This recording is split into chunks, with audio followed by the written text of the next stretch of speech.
Hi అండి, అందరికీ welcome back to our channel. ఇవి మురుకులు ఇంట్లో చేసుకోవడానికైనా పర్వాలేదు, లేదు మనం ప్యాక్ చేసుకొని బయట షాపులకైనా ఇచ్చుకోవచ్చు, లేదు మనం ఓన్గా కూడా సేల్ చేసుకోవచ్చు. ఇది ఏ విధంగా అయినా మనకి యూస్ఫుల్గానే ఉంటుంది. నేను ఈ వీటి కొలతలు అలాగే ఎలా చేసుకోవాలో అనేది చెప్తాను. నేను మిషన్కి 40 రూపీస్ వేసానండి.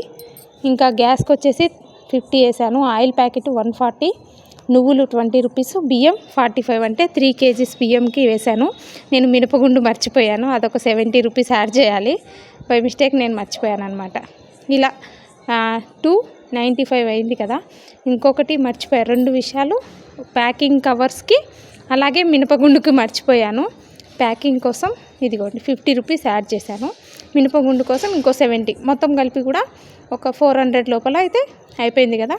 మనము ఇంట్లోనే అంటే 400 లోపల, అంటే నేను టోటల్ వేసి 400 అని చెప్తున్నాను.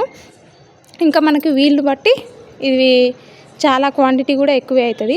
నేను 1/2 కిలో మినపగుండు తీసుకున్నాను అనమాట. మనకి 400 అంటే మనకి చాలా క్వాంటిటీ అయిందండి. మీకు ఒకసారి నేను చూపిస్తాను. ఇక్కడ చూడండి, మనం ఇలా ప్రెస్ చేసినామంటే ఈజీగా టేస్ట్ అయితే సూపర్ అంటే సూపర్ ఉన్నాయండి, అబద్ధం కాదు, నిజంగా. ఇక్కడ నేనేం తీసుకున్నా, ఒక 1/2 కిలో మినపగుండు, ఒక 20 రూపీస్కి నువ్వులు తీసుకున్నాను. అయితే నువ్వులు సగం మిగిలినాయి. ఇంకా నేను వామ్ యాడ్ చేసా, అంటే నేను వామ్కి సపరేట్ మనీ ఏం అక్కడ యాడ్ చేయలేదు. కానీ నువ్వులు అయితే మొత్తం పట్టట్లేదు కాబట్టి నేను ఆ నువ్వులు మిగిలిన ప్లేస్లో వామ్ను అయితే యాడ్ చేశాను. ఇక్కడ నేను ఏం చేస్తున్నాను, మనం 1/2 కిలో ఎంత కప్తో అయితే తీసుకున్నామో, నేను ఇక్కడ 1/2 కిలో కొలతలు చెప్తున్నా. మీకు ఇష్టమైన చిన్న కప్ అయినా సరే, పెద్ద కప్ అయినా సరే దాంతోపాటు చేసుకోవచ్చు అనమాట. నేను ఒక కప్కి ఇంకా 6 అంటే 6 కప్పులు బియ్యంని యాడ్ చేస్తాను. ఒక భాగం మినపగుండు అయితే 6 భాగాలు బియ్యం తీసుకోవచ్చు. మనం రేషన్ బియ్యం తీసుకుంటే కొంచెం తక్కువ కాస్ట్ పడుతుందండి. మనం సేల్ చేయడానికి కూడా మనకి కొంచెం తక్కువలో పోవడానికే ట్రై చేస్తాం కదా. ఇలా మినపగుండును ప్యాన్ పెట్టి మంచిగా డ్రై రోస్ట్ చేసుకోవాలి. ఈ కలర్ రావాలి. మనం హై ఫ్లేమ్లో కాకుండా లో ఫ్లేమ్లో పెట్టి కలుపుతూ వేపినామంటే అండి చాలా బాగుంటాయి. ఇంకా ఆయిల్ కూడా తక్కువ పడుతుంది అనమాట. ఇప్పుడు ఇవి తీసుకున్నా కదా, ఇంకా సేమ్ టు సేమ్ మనము మినపగుండుని ఎలా అయితే ఫ్రై చేసామో అదే విధంగా మనం బియ్యంని కూడా ఇలాగే ఫ్రై చేయాలి. కొంచెం కొంచెం వేసుకుంటూ, అంటే రాళ్ళు ఏమి లేకుండా నేను మంచిగా చేసి పెట్టుకున్నాను బియ్యము. ఇక్కడైతే చూసారా, కలుపుతూ బియ్యం కూడా కొంచెం కలర్ చేంజ్ అయ్యేంత వరకు ఇలా రావాలన్నమాట. వైట్గా వచ్చేస్తాయి, కొంచెం గోల్డెన్ కలర్ కూడా ఒక్కొక్కటి అట్లా వచ్చేస్తాయి అన్నమాట. ఇలా ఫ్రై చేసి పక్కకు పెట్టుకోవాలి. నేను ఎందుకు ఫ్రై చేస్తున్నా అంటే ఆయిల్ తక్కువ పడుతుంది, అందులో మనకి తొందరగా కూడా క్రిస్పీగా ఉంటాయి, ఆయిల్ తక్కువ పడుతుంది. ఇలా చూసారా, మినపగుండు కొంచెం, అంటే మినపగుండు అయినా బియ్యమైనా వేపంగానే తీసుకెళ్ళొద్దు, కొంచెం మనం రూమ్ టెంపరేచర్ వచ్చేంత వరకు కొంచెం చల్లారబెట్టుకోవాలి. నేనైతే ఇక్కడ చూసారా, ఇవి అయితే మనం ఇంట్లోకైనా చేసుకోవచ్చు, అంటే చాలా బాగుంటాయి. ఇంకా ఎవరైనా మనము శనగపిండి తినని వాళ్ళు కానీ, లేదా శనగలు అవి కొందరికి పడదు కదా వాళ్ళ బాడీ బట్టి, ఆ విధంగా కూడా మనం ఇంట్లోనే ప్రిపేర్ చేసుకోవచ్చు. అదే విధంగా చెప్తున్నాను, రెండిటికి మనకు ఉపయోగపడుతుంది. ఎవరైనా చిన్నగా ఏదైనా చిన్న బిజినెస్ లాగా స్టార్ట్ చేయాలనుకున్నా పర్వాలేదు, మనం ఇంట్లోకి మురుకులు ఈజీగా ఉంటుంది, మరి ఎక్కువ కాస్ట్ ఏమి అవ్వదు. అలాగే శనగపిండి కాదు కదా, ఎవరమైనా తినేయచ్చు.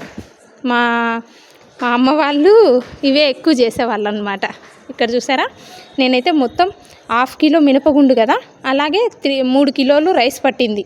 మొత్తం అయితే 3.5 కిలో. నేను మన లెక్కలు వేసేటప్పుడు చెప్పినా కదా, 40 రూపీస్ తీసుకున్నారు మిల్లుకి, మిషన్ పట్టించడానికి. ఇంకా రాగానే నేనైతే ప్యాన్ మీద ఆయిల్ పెట్టేసుకుంటాను. ఆయిల్ హీట్ అయ్యే లోపల మనం ఇవన్నీ కలిపేసుకుందాం. ఇక్కడ నేను ఏం తీసుకున్నా, సాల్ట్, కారం, వీటి లెక్కలు అయితే వేయలేదు, కానీ ఆయిల్ మాత్రం మిగిలింది మనకి.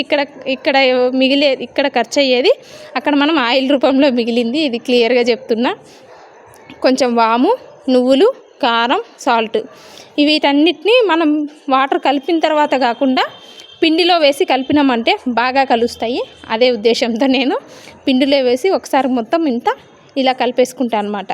ఇంకా నేను వేరే గిన్నెలోకి తీసుకోలేదు, ఇదే పిండి పట్టించిన బకెట్లోకే వేసి కలుపుతున్నాను అనమాట. పొడి చూసారా, మనం కొంచెం కొంచెం వాటర్ వేసుకుంటూ గట్టిగా, మనం మురుకులు ఎలా ప్రిపేర్ చేసుకుంటామో అలా గట్టి చపాతీ ముద్దలాగా కొంచెం తక్కువ సాఫ్ట్గా ఉండేలాగా కలుపుకోవాలి. ఇంకా వీళ్ళని బట్టి ఒకవేళ చూసుకొని సాల్ట్ తక్కువైతే ఇంకా మళ్ళీ మనం సాల్ట్ యాడ్ చేసుకోవచ్చు. ఇక్కడ చూసారా, ఇంకా మనం ఇట్లా మురుకులు చేస్తాం కదా, అదే ఏమంటారు దాన్ని, మేమైతే ఏమంటారంటే వాటిని ఏమంటారు, మురుకులు చేసే దాంట్లో పెట్టేసి ఇలా ఆయిల్లో మనం ప్రెస్ చేసుకుంటే అయిపోతుంది. ఇలా కూడా చేసుకోవచ్చు, లేదంటే చిన్న చిన్న రౌండ్లు చుట్టల్లాగా చేసుకొని కూడా వేసుకోవచ్చు, మన వీలును బట్టి. నేనైతే ఇట్లే చేస్తాను ఎప్పుడైనా సరే, మళ్ళీ పని అనేది తక్కువ అవుతుంది అనేసి నేను డైరెక్ట్ ఆయిల్లోనే ప్రెస్ చేస్తాను అనమాట. చూసారా, మురుకులు అయితే చాలా పర్ఫెక్ట్గా, టేస్ట్ కూడా సూపర్ ఉన్నాయి. ఇక మీకు ఇప్పుడు చూస్తేనే అర్థమవుతున్నాయి, ఎక్కడ అలా మనం ప్రెస్ చేస్తే చాలు విరిగిపోతున్నాయి. ఇలాగా చూడారా, ఇట్లా ఉంటుంది అనమాట. ఇంకా మొత్తం క్వాంటిటీ అంతా చేయాలంటే మళ్ళీ పిల్లల్ని తీసుకొచ్చి తర్వాత మళ్ళీ చేశాను. ఇలా ఇప్పుడు మీకు మొత్తం ఎంత అయింది, 3.5 కిలో పిండి వచ్చేసింది. మనం మళ్ళీ వాటర్ వేసి కలిపాం కదా, ఒక 400లో ఇంత క్వాంటిటీ మనకి పిండి వచ్చేసింది. చూసారా, ఇలాంటి ట్రేలు 2 అయినాయి, ఇంకా చేస్తున్నా, ఇంకా పూర్తి అవ్వలేదు. ఇప్పుడు ఇక్కడ మురుకులు చూస్తేనే అర్థమవుతుంటుంది.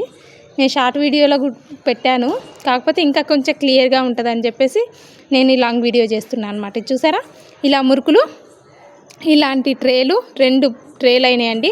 ఇంకా మనం ప్యాక్ చేసుకునే దాన్ని బట్టి కాస్ట్ చెప్పలేము, ఎందుకంటే 20 రూపీస్లోనే ప్యాక్ చేసుకోవచ్చు, కొంచెం తక్కువ క్వాంటిటీ వేసి.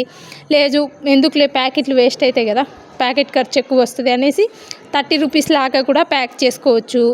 లేదు అంటే 40 రూపీస్, 50 రూపీస్ మీరు మురుకులు పెట్టే క్వాంటిటీని బట్టి మీరు అక్కడ దాని కాస్ట్ అయితే పెట్టేసుకోవచ్చు అనమాట.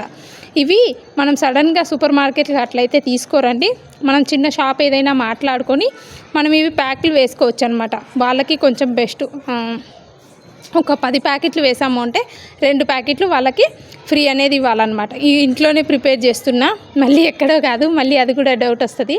ఇక్కడ చూసారా, ఆయిల్ కూడా మనకి సేవ్ అయింది. నేను 1 కిలో ఆయిలే తీసుకున్నా అండి. 3.5 కిలో పిండిని అయితే రెడీ అయిపోయినాయి మనకి మురుకులు. అలాగే ఆయిల్ కూడా చూసారు కదా, నేను ఇంకా కర్రీకి కూడా తీసాను కాబట్టి ఆయిల్ అనేది ఎక్కువ ఖర్చు అవ్వదు.